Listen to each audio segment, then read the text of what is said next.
Welcome to Class 1, Section 1 of the Wardrobe Construction Seminar. Today we're going to talk all about color analysis and what we do with the tools that we have at our fingertips.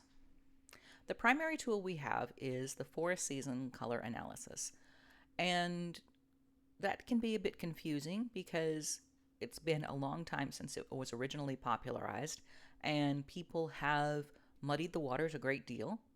Also, it's not entirely understood that it is a tool, so therefore it is your servant, not your master, and you are meant to make it sharper and better for best effect. So let's just start. Why did we have a color analysis? What's the whole point? It's just a system to kind of categorize people into what looks best on them. And we've been doing this for 100 years. I mean, I remember my grandmother telling me that when she was a little girl, because she was blonde, she wasn't supposed to wear pink. And a moment of silence for a little girl who was not allowed to wear pink just because of her hair color. Any shade of pink. Brunettes were supposed to wear blue, or brunettes were supposed to wear pink, and then redheads were wearing green, and you weren't supposed to cross, and there was no subtleties. So that wasn't a great system. And there have been other systems through the years, and they all aim to do the same thing. They all aim to make it easier for you, the consumer, to find colors that look best on you. Not everybody's a color expert. Not everybody, just instantly clicks with colors. And it's just a system. Again, it's just a tool. The 4-season tool for color analysis is so far the best one we have if you sharpen it up a bit. Now, I'm going to ask you to consider getting the original copy of Color Me Beautiful. You can get the 1980 or 1987 versions, or you can find the palettes online. These are the books by Carol Jackson, and these original palettes don't have the, drop down palettes. So they're not trying to make them more specific. And that's actually a good thing because you want that greater specificity to be really personalized. So the required reading for this course is David Zyla's Color Your Style, because he's going to walk you through exactly how to narrow down this season's specifically for you, using the colors present in your body. After all, the whole point of any wardrobe construction, of any color analysis, is to make you look good. I don't want to see a dress wearing a woman. I want to see a woman wearing a dress. Everything here is like a mat on a painting. The mat's there to pop a couple colors in the painting out. You're not supposed to stand there and look at the matting. You're supposed to see more of what's in the picture. That's what your colors are supposed to do for you. So, how do you do a color analysis? First thing, please do it no makeup. And if you have dyed your natural hair color, please pull it away from your face. In fact, if you've got any dye in your hair, please just pull it away from your face because we don't want any disruption. The color analysis is meant to be done on the colors that came with you. You want natural light, but you don't want direct sunlight because there will be a color for that. There'll be high shadows. You don't want that high contrast situation. You don't want fluorescent lights. You don't want incandescent lights. Also, just a word, when you do go out shopping, if you're having difficulty with colors, make sure that you bring them to the front of the store and look at them in natural sunlight. Sometimes colors can really change based on the light that they're in. Just a thing to know. So, you're doing your color analysis. You're going to have zero makeup. You're going to pull your hair back if it is not your naturally occurring hair color. And you're going to consider taking some photos of yourself. In fact, for the Zyla analysis, you are going to need to take some snapshots of your iris because you're going to be using the colors naturally present in your iris to determine some of the best colors for you.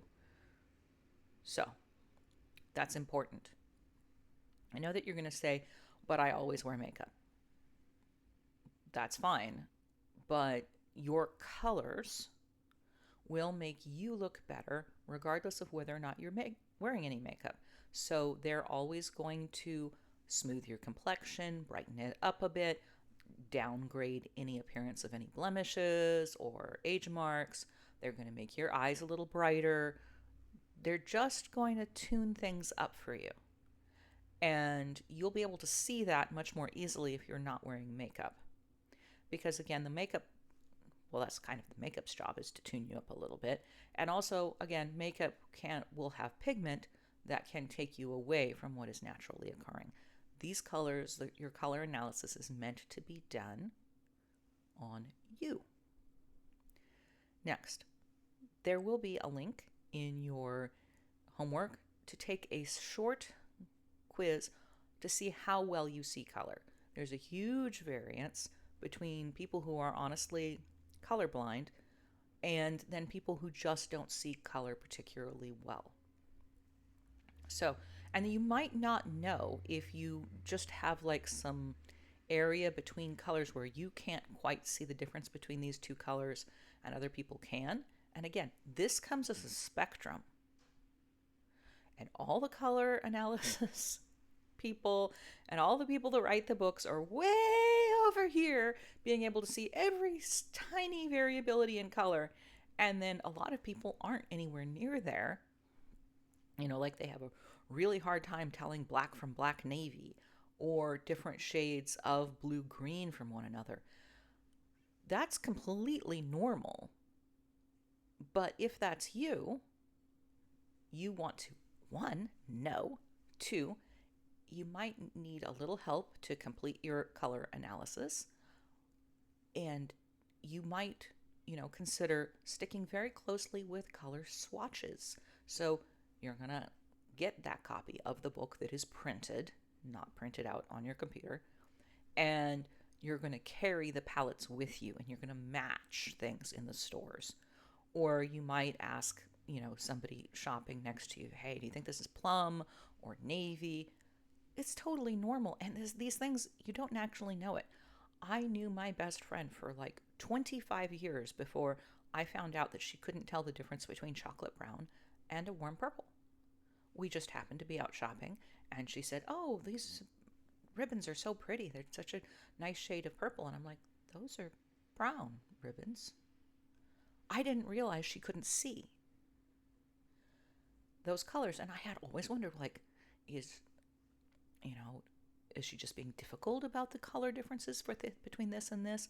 No, she honestly couldn't see them. So again, this is all meant to be a tool. You need to know how much of a tool you need. So if you need to carry swatches, you need to carry a palette with you. Totally normal. I mean, back, in the OG days of the early 80s when everybody was doing the seasonal colors, people really did carry their palette with them. They carried their swatches with them to match those colors up. That's absolutely acceptable, especially as you're really trying to do your wardrobe construction. So, just something to think about. There is that quiz there. You're also going to be, again, working through your color analysis. That's indirect sunlight. And again, remember, the whole point of this is to deliver you the colors that are going to look best on you. By the time you're done with this class, you will know what season you are. You will know further what your very best colors are, and you will have decided on what your best neutrals are. And those are going to be what you'll be building a wardrobe around, which is where, of course, we're trying to get here. Looking forward to taking you through color analysis. So, why do I have to wear the colors in my season? They're only a tool, right? Yes, they are a tool. But one of the biggest values to staying within your season is your colors will all go together. And that means that your wardrobe that you so carefully construct will have a greater ability to match. You won't have wardrobe orphans. You won't have dresses or shirts that only go with one other thing, you're going to have so many more outfits if everything goes together. The other thing is, as a beginner, you simply aren't ready to start scavenging colors and moving things around. Just stick in your palette for at least the first year before you expand or change things around, because you need to get comfortable. You need to, first of all, just get comfortable and used to your palette.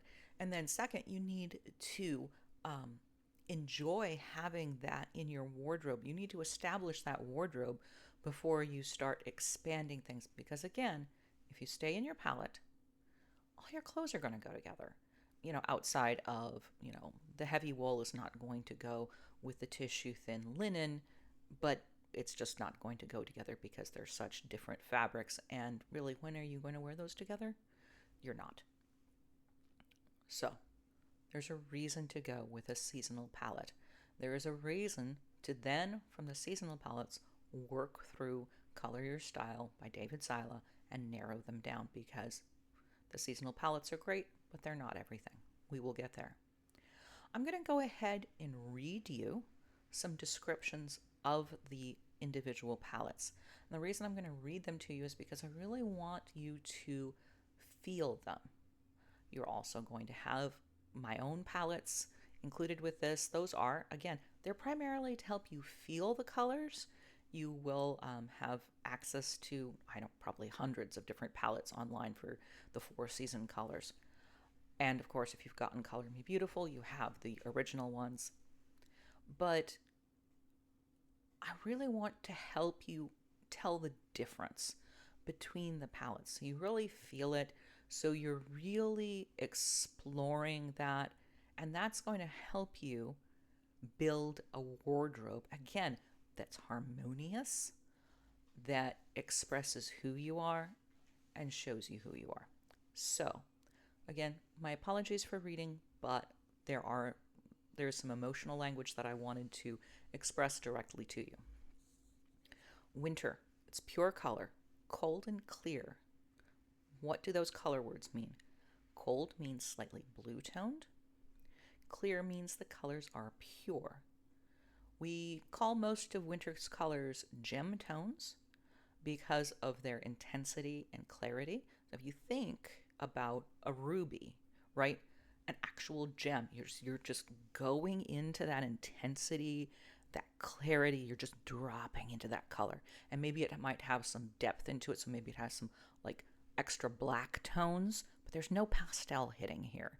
It's just ruby red, sapphire blue, emerald green, amethyst purple. So the intensity, that's what that clarity means, is that just deep, intense color. Winters wear blue reds on a spectrum that goes from wine, not a trace of brown in that wine, to imperial purple, and then back down to sapphire blue. Greens are mixed with just a touch of blue and touch of black, other than an emerald green. Like a pine green is great on a winter. Yellow must be precisely chosen. So again, we're going to talk about pure color, CMYK colors. Cyan, magenta, and yellow are actually all in the brightest of bright winter palettes. There is no slightest touch of orange or brown to the winter yellow. It's yellow. Only that color of yellow, and then the ice shades, which are also winter colors. Winters do wear gray, but it is a very clear gray, not muted again. So, ice tones. Winters wear the lightest possible shades of pure color. Lightest blue, lightest pink, lightest green. Think about dropping 1 drop of pigment into a glass of water and then freezing it. That's the color of ice. Ice colors are lighter and clearer than a pastel. Pastels often wash out a winter, They just make them look less than, wherein ice continues to keep that clarity that a winter needs in her palette. Winters don't particularly wear brown. There's, a very, very dark chocolate brown that is wearable. It's like nearly black brown is wearable, but primarily in a leather or a fur. You can also wear a grayish. Again, that's best in a leather. Winters, of course, do wear pure black and pure white. They wear white pearls, they wear silver, platinum, and white gold as their metals. Spring is all about translucent color. Think about the springtime. The colors are clear, which we've discussed, and warm. Warm is slightly yellow-toned color. Warm colors include also pink-toned colors. So spring tones are always full of life. If you take basic colors and give them a drop of pink or a drop of golden yellow, you'll end up with spring tones.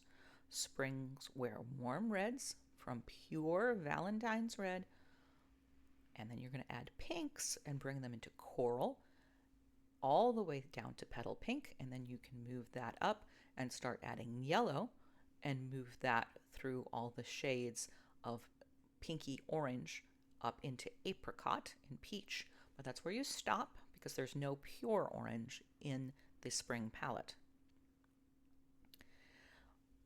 Springs do wear like a buttercup yellow, but that's about all. Depending on the spring, her age, and her complexion, she might be able to wear more or less yellow, but it's always going to be a pink-toned yellow. Springs can wear most shades of blue-green, except the coldest shades and most muted shades. Greens are toned with either blue or yellow, not brown. Springs do wear browns if they are clear enough and light enough. There's a very specific shade of camel for, the classic overcoat that looks well on a spring. That's actually the shade that Ralph Lauren tends to use rather than other people's camel. But this is why we have palettes. This is honestly why you have swatches and palettes, where you can see exactly specifically which color to use, because sometimes the difference between a good color on you and a not so good color on you is very subtle. Spring colors should always feel alive. They do not have black or white. For springs, their black equals are either charcoal gray or bright navy blue. The white equivalent is ivory or pearl white. Most spring colors you will find are mixed between two other colors. Again, lots of blue greens, pink reds, peachy pinks, and even a purple blue or two. Springs wear brown tones for their leather and gold or light copper for metals, and of course ivory pearls. Summers. Watercolors. Summers are cool and muted. So we're going to start with the almost exception to this rule, but it isn't. So if you look at the summer palette and you see the Kelly green and the royal blue and the raspberry pink, and you're thinking, excuse me, muted? But those are muted. If you start with emerald green, sapphire blue, and magenta, you have to add white to all of those, even a little bit of white, to come down to even the brightest summer color. And summer colors range from there all the way through, adding white all the way through to a pastel. Baby colors are, baby pink, baby blue. Those are all summer colors. And then summer colors also add gray. So if you're thinking about those gray pinks, gray blues, gray greens, those are also summer colors, and those can be really subtle and very interesting. The only yellow that you will see on a summer is that baby yellow. Otherwise, there are no yellows whatsoever in this palette. There are no oranges in the summer palette. However, this summer's any clear pink, any blue-toned pink or, muted pink is wonderful. All the purples are wonderful. Navy is wonderful. As long as, again, let's not go add any warmth to the tones. It's got to be very, very cold. A summer wears silver, platinum, pewter. She wears she wears blue-gray pearls, black pearls, anything like that. Pearls are really beautiful on her. Her white is an oyster white, not white white, or she can wear the softest, lightest gray as her white, because again, she's going to mute everything. Now, summers do not wear black. Summers wear black navy, which is very nearly black, as their darkest tone. And that is an incredible color on them, very sharp, very crisp. Summers are the most likely season to want to wear black, and I just really encourage you, if you are a summer, please switch down to black navy. The leather colors for summers are, again, navy. They can also wear mahogany, which is a red-brown, if they're wearing, a brown-toned leather. They can wear grays, of course. They wear beige quite well. They don't have any warm gold tones, but they wear rose gold adequately. And that is a summer. Again, cold and muted. Autumns. I wanted you to think of an autumn as an oil painting. Rich, saturated, warm. Their coloring is both warm and muted. A word about the redheads. So, first of all, not every autumn is a redhead. There are lots of autumns who don't have red hair, and I think that sends a lot of people into miscategorization because they just don't think of their brown-haired, blue-eyed selves as being even potentially an autumn. So don't throw yourself away from autumn just because you don't have red hair. And just because you do have red hair, you're not necessarily in autumn. Probably, but not necessarily. There are autumns who are springs, especially the strawberry blonde folks are lighter colored, lighter complexioned redheads can often be springs. And then there are men who grow red beards who can be summers. Don't pigeonhole. Go ahead and do your color analysis regardless of whether your hair happens to be red or not. So, autumns. Autumns wear brown. They wear all the shades of brown. As long as it's not grayish, they can wear all of them. And they wear bone for their white, chocolate brown, of course, for their black. Everyone can wear a basic navy, but the navy for an autumn is best as indigo.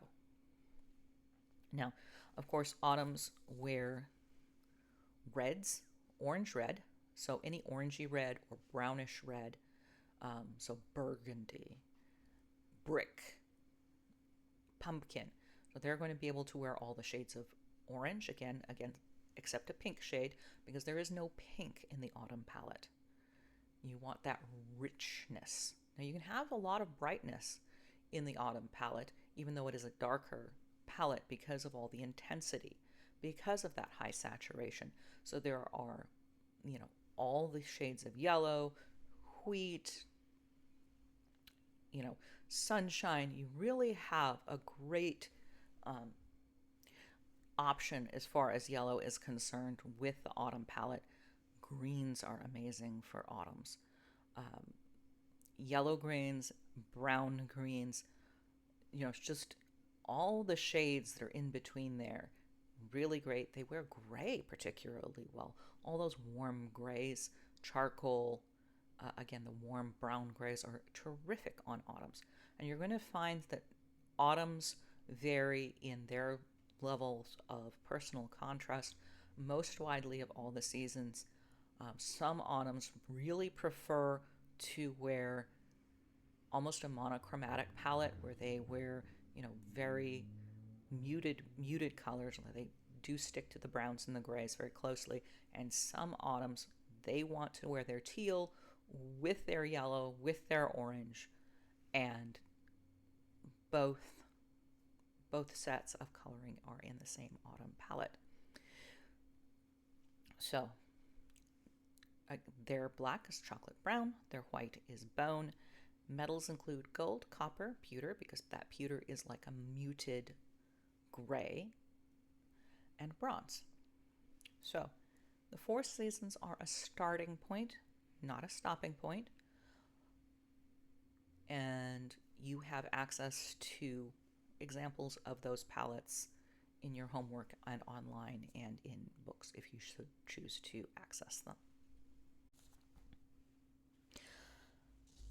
There are four main objections to the color season theory, and this is part of why it fell out of favor. First, me, I can wear any color. Closely followed, I can wear any color because I'm wearing enough makeup. Second objection, I don't look good in X color or colors from my season. Third, I don't like my season. It doesn't suit me. Fourth, you will pry black out of my cold, dead hands. It's always black.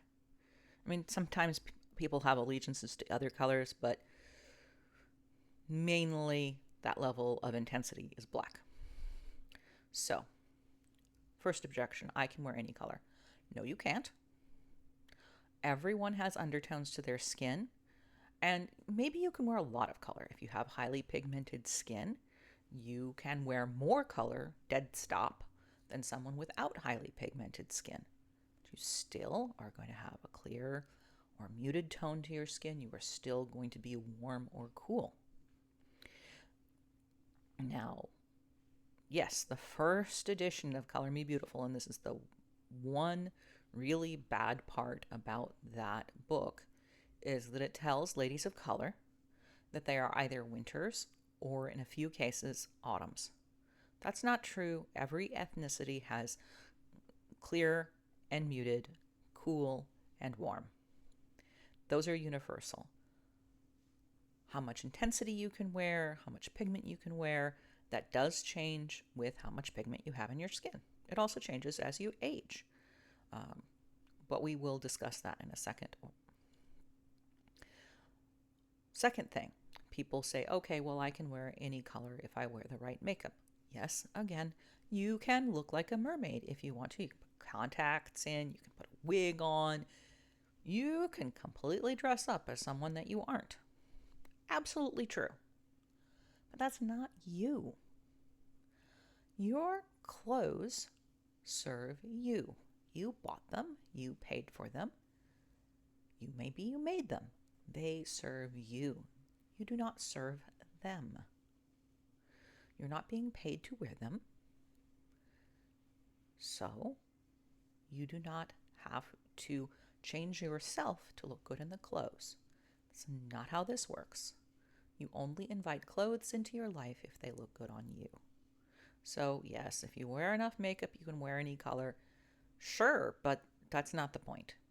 Because those colors, if you get those colors that you can only wear if you wear enough makeup, they're only going to look good if you wear that much makeup.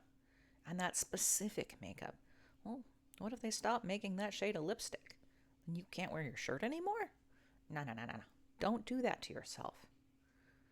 That's not what this whole system is about. Second, I don't look good in this particular color for my season. Yes, absolutely. There is almost no one who looks good in every single color from their season, or at least their very best. For me, it's apricot, like yellow greens. They're okay. If I put them in a print, they look great, but they're just not that great on me. That's why we have Xyla, to narrow things down. Now, if you're looking at like the main black tones or white tones from your season, you don't like those, or they just don't look good on you, you're probably mistyped. And you should re-examine your season. But if it's like that shade of camel, or maybe the, orange shade, or, some pinky gray that you just don't resonate with, it doesn't quite work on you, that's completely normal. That is why Color Me Beautiful, the Four Seasons, is the starting point. It's not where we are going to finish. Third objection: I don't like my season. It doesn't speak my emotional language. Again, if you truly hate your whole season, you should look at reanalyzing yourself and retyping. But if you just feel like your season isn't sending the right message because when you see those colors, you only think of certain things, hang out with me because we're going to get to how to use every set of colors to convey the message that we want to convey. I had a winter friend, and she was very soft and very romantic and very sweet. And she had a peach colored suit. I remember that suit, and it looked terrible on her.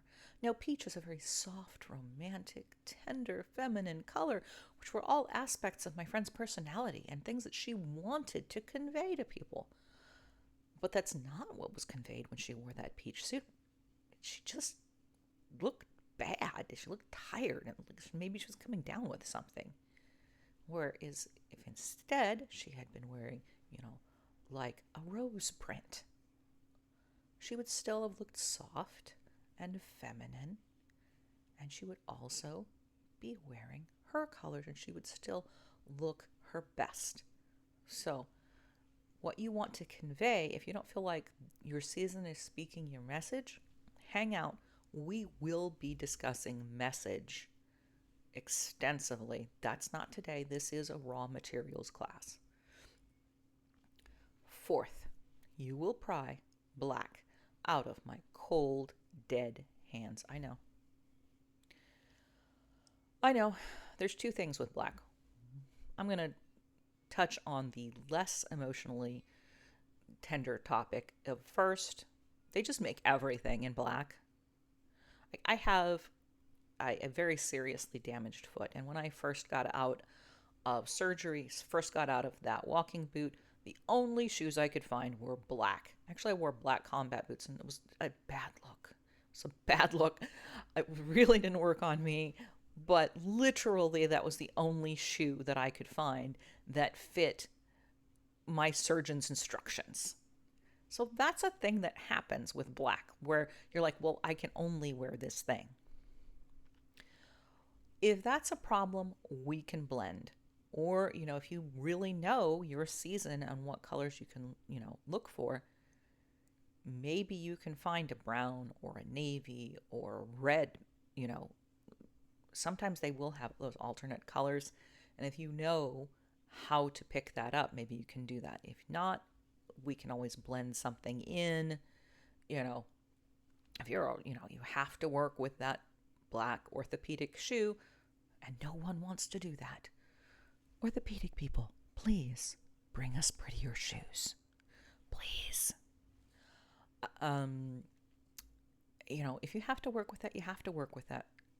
So, just said, I understand sometimes the only item isn't black. Sometimes you've built your wardrobe around black. We're not going to make you just go in there and throw everything that's black away. If you've just built your wardrobe around a color that isn't yours, you're going to slowly phase it out. Everything does need replacing. So when you replace the item, even if it was an expensive item, you're going to replace it with a color that suits you. Easy. Third, the emotional contexts around black. Now this is where, honestly, I have the most trouble. That's because people see black as most basic, as toughest, as most serious, and they don't understand how to use the colors in their own palette. They don't understand that color is there to serve them.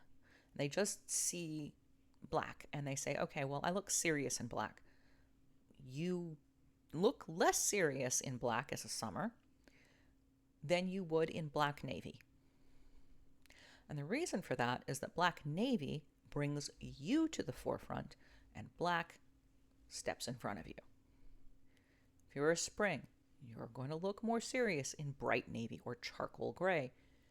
Again, because black is stepping in front of you and you are being worn by that color and it's getting in the way of you. So Anytime the color is getting in front of you, it does make you look less important, less serious.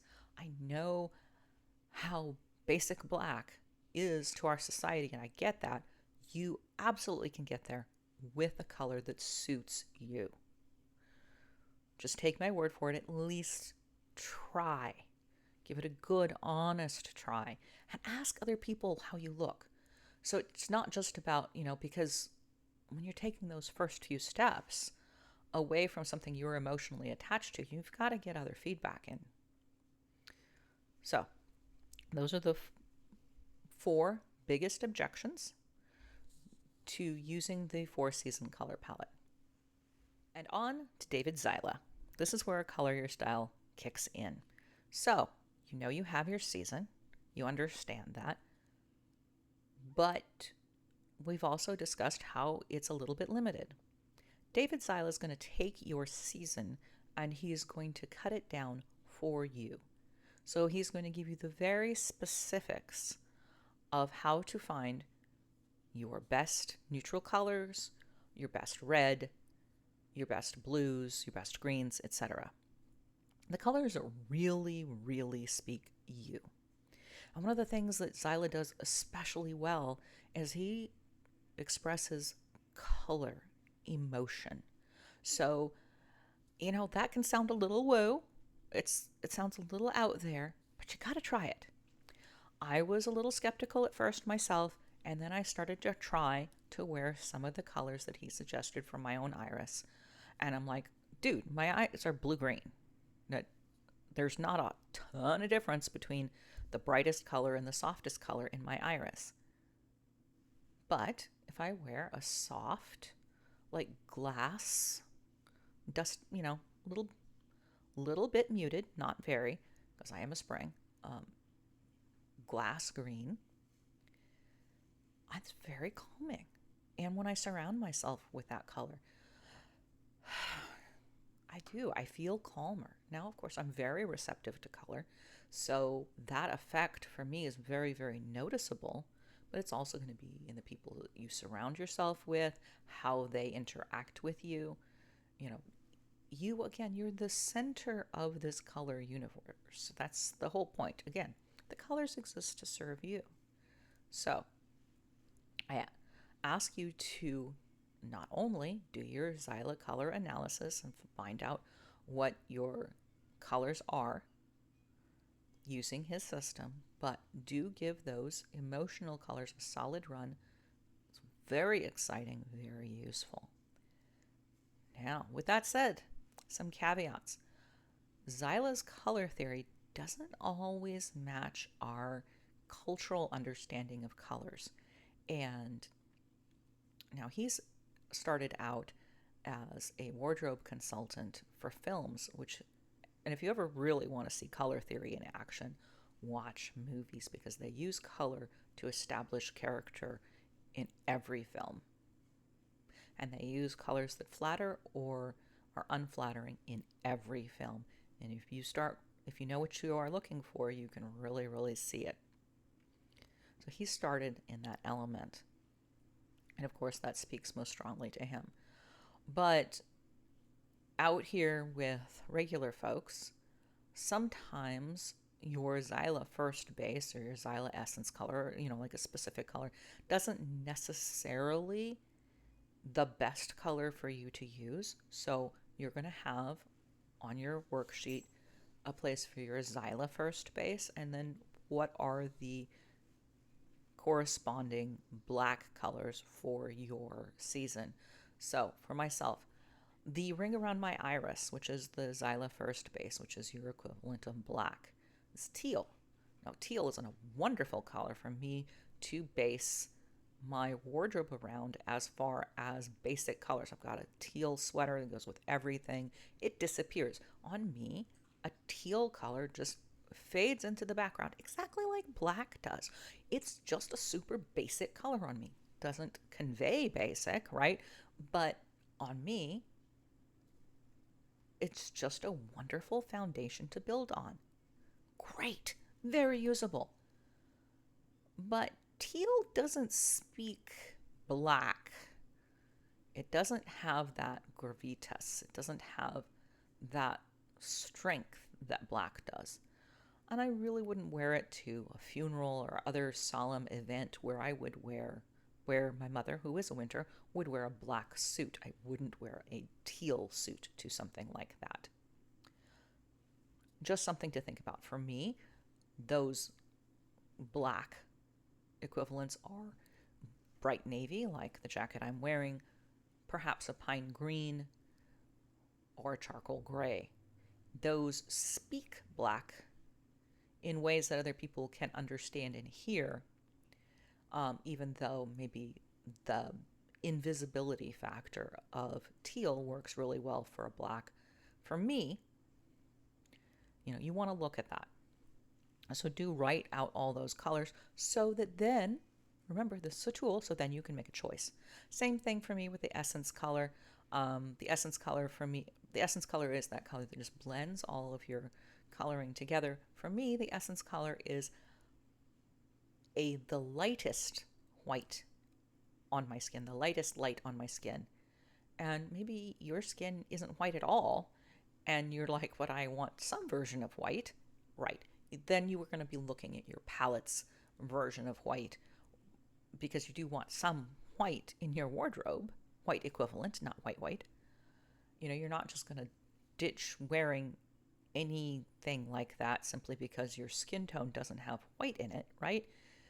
Now, what that essence color is perfection for is lingerie.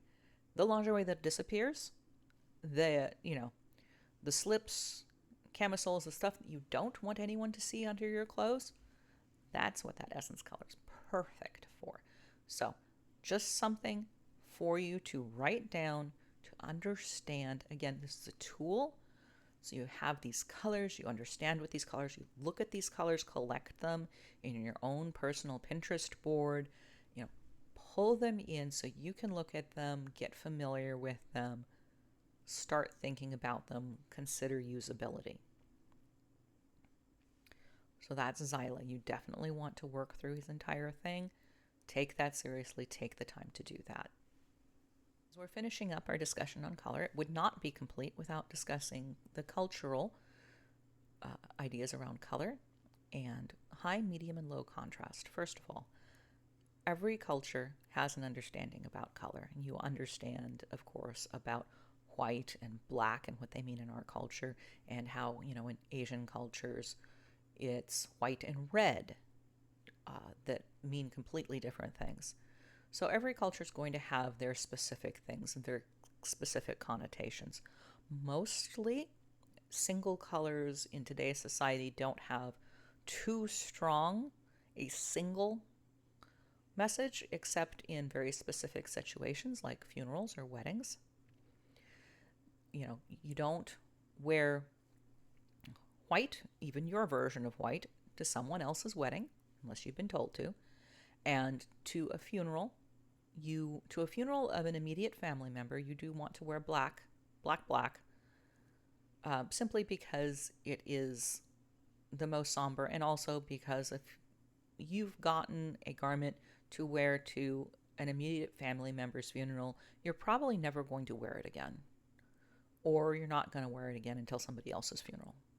It will be just carrying too much emotional weight.